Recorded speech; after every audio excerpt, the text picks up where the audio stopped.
जिला पंचायत के 28 वार्डों में से लगभग 18 पर चुनाव हो चुके हैं। पंचायत चुनाव के तीसरे चरण में 8 जुलाई को मतदान होना है। उनमें सबसे ज़्यादा चर्चित अगर कोई सीट है तो वो है वार्ड क्रमांक 6 की, जिसमें एक सबसे कम उम्र की प्रत्याशी चुनाव मैदान में। भारतीय जनता पार्टी और कांग्रेस अगर दोनों ही दलों की बात करें तो सबसे कम उम्र की प्रत्याशी 21 वर्षीय गायत्री पुरोहित चुनाव मैदान में है। जिस समय युवा अपने कैरियर को लेकर जो है वो कॉलेजों के चक्कर काटते हैं या और अपने कैरियर को लेकर प्रयास करते हैं, उस उम्र के दौर में गायत्री गलियों की खाक छान रही है, मतदाताओं के पास जाकर वोट की गुहार लगा रही है। धार जिला पंचायत के क्षेत्र क्रमांक 6 में पिछले कई दिनों से क्षेत्र के गांव-गांव में प्रचार कर रही ये प्रत्याशी धार जिले की सबसे कम उम्र की प्रत्याशी, जिसका नाम है गायत्री पुरोहित।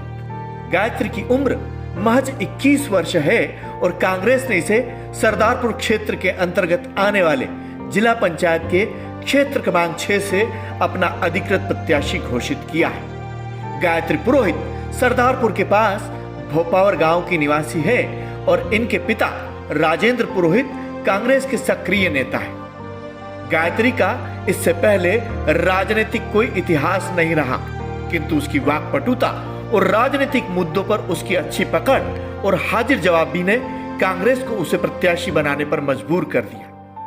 गायत्री पुरोहित ने इंदौर के एमराल्ड हाइट्स स्कूल से 12वीं तक की शिक्षा प्राप्त की है और उसने मास कम्युनिकेशन में ग्रेजुएशन किया है। इसके साथ ही गायत्री स्क्वैश की बेहतरीन खिलाड़ी भी है। उसने नेशनल लेवल पर स्क्वैश खेला है और शानदार प्रदर्शन किया है। उसे स्क्वैश गेम में कई मेडल भी मिले हैं और अब वह राजनीति की गलियों में घूमकर अपनी मंजिल तलाश रही है और पहली ही बार में कांग्रेस ने उस पर अपना दांव खेला है। इस क्षेत्र से भाजपा की रेखा पाटीदार सहित कुल 3 उम्मीदवार चुनाव मैदान में है और क्षेत्र में करीब 47,000 मतदाता है। गायत्री अपने पिता और कार्यकर्ताओं के साथ कई दिनों से क्षेत्र में जनसंपर्क कर रही है और एक मंजे हुए परिपक्व नेता की तरह लोगों से मिलती है और वोट देने की अपील करती है। गायत्री ने अपनी उम्र के इस दौर में किसी सरकारी नौकरी या अन्य कोई जॉब को अपना लक्ष्य न बनाते हुए देश सेवा के लिए राजनीति को चुना है। सबसे पहले मैं एक परिचय बता दूं गायत्री पुरोहित का कि इंदौर के एमराल्ड हाइट्स स्कूल से इन्होंने एजुकेशन प्राप्त की है। इसके अलावा इन्होंने बीए इन मास कम्युनिकेशन में किया है और सबसे बड़ी बात कि स्क्वैश में ये नेशनल चैंपियन रह चुकी है, नेशनल गेम खेल चुकी है। आइए इनसे और भी बात करते हैं कि वो किन किन विधाओं में पारंगत है और राजनीति में क्यों पहुंची है। गायत्री, आप सबसे कम उम्र की प्रत्याशी है। जिस चुनाव में मंत्री, पूर्व मंत्री, सांसद, विधायक, तमाम बड़े बड़े दिग्गज चुनाव प्रचार मैदान में हैं, उनके रिश्तेदार चुनाव मैदान में हैं, ऐसे में सबसे कम उम्र की, जिसका एक दिन का भी राजनीतिक इतिहास नहीं है, वो अपने कैरियर को छोड़ के राजनीति में कैसे पहुंची? जैसे कि कहा जाता है कि अगर समाज की महिलाएं आगे बढ़ेगी तो परिवार आगे बढ़ेगा, परिवार आगे बढ़ेगा तो गांव आगे बढ़ेगा, गांव आगे बढ़ेगा तो राष्ट्र आगे बढ़ेगा। और मैं एक महिला थी और मुझे ये बात जल्दी समझ आ चुकी थी, क्योंकि मैंने हमेशा बड़ों को अपने साथ देखा है कि वो किस प्रकार सेवा कर रहे हैं और हमेशा मैंने देखा है कि आदमी ज़्यादा एक्टिव होकर सेवा कर रहे हैं। तब कि अगर सेवा का माध्यम देखा जाए तो घर में जिस प्रकार माँ सेवा करती है या बहन सेवा करती है, उस प्रकार शायद कोई नहीं कर सकता। माँ से जैसा अटैचमेंट लोग कनेक्ट कर पाते हैं या एक बहन से कनेक्ट कर पाते हैं, जो सेवा माँ दे सकती है, बहन दे सकती है, वो कोई नहीं दे सकता। मुझे ऐसा लगता था और राजनीति सबसे बड़ा सेवा का माध्यम है और मुझे सेवा करनी थी। इसीलिए मैंने सोचा कि क्यों ना मैं बेटी बहन बन के और राजनीति में उतरूँ और लोगों की सेवा करूँ। आपने इंदौर के बहुत बड़े स्कूल से एजुकेशन हासिल की है, उसके बाद बीए इन मास कम्युनिकेशन किया है आपने। स्क्वैश में भी आपका इंटरेस्ट था, उसमें भी आप नेशनल तक पहुंची है।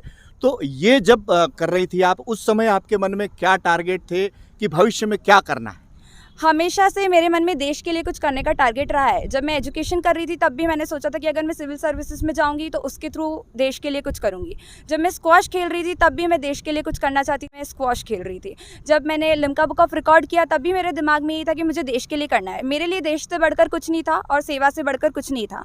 हमेशा मुझे देश के लिए कुछ करना था।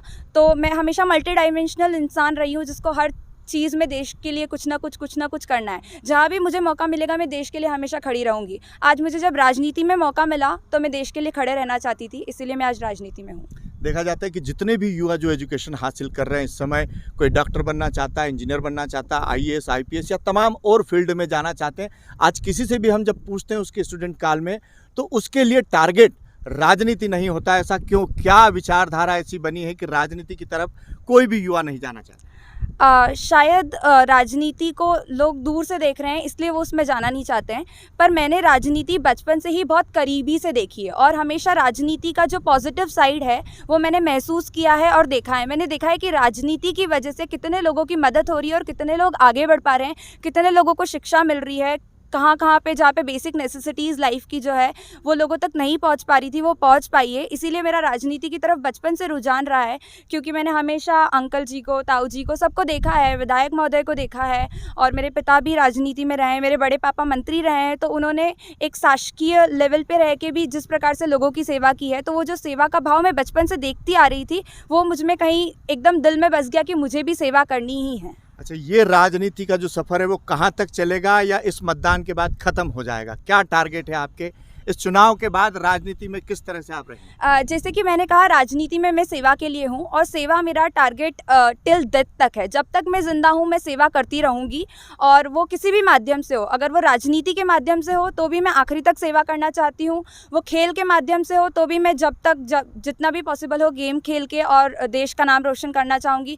पढ़ाई के माध्यम से हो तो मैं अपनी पढ़ाई भी नहीं छोड़ूंगी, मैं पढ़ाई भी करूँगी और उसके माध्यम से भी देश का नाम रोशन करना चाहूँगी।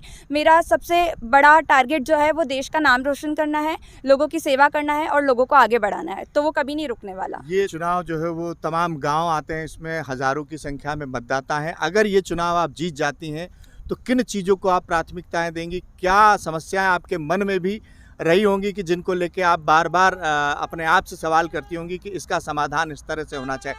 तो इस चुनाव जीतने के बाद क्या टारगेट रहेंगे आप? सबसे पहले जब मैं चुनाव के दौरान जब मैंने प्रियंका मैम का टाइटल सुना कि लड़की हूँ लड़ सकती हूँ, तब मैंने सोचा कि हाँ यार, क्यों लड़कियों को प्रेरित करना पड़ रहा है कि आप लड़ सकती हो, जब वो शक्ति है, उनमें शक्ति है, जब दुर्गा का प्रतीक उन्हें माना जाता है तो वो क्यों नहीं लड़ सकती? क्यों आज जब मैं यहाँ खड़ी हूँ तो मुझे महिलाओं को समझाना पड़ रहा है कि आप भी राजनीति का हिस्सा हैं, तबकि सरकार ने कहा है कि 50% चांसेस वो वुमेन्स को देंगी, तो वुमेन्स की कमी क्यों है? तो मैं सबसे पहले महिलाओं की शिक्षा के ऊपर ध्यान देना चाहूँगी ताकि उन्हें पता हो कि उनका क्या अधिकार है, वो अपने सवाल उठा सके और राजनीति में आगे बढ़ सके। आप देख सकते हैं कि उम्र भले ही नन्ही है पर जवाब बहुत बड़े हैं।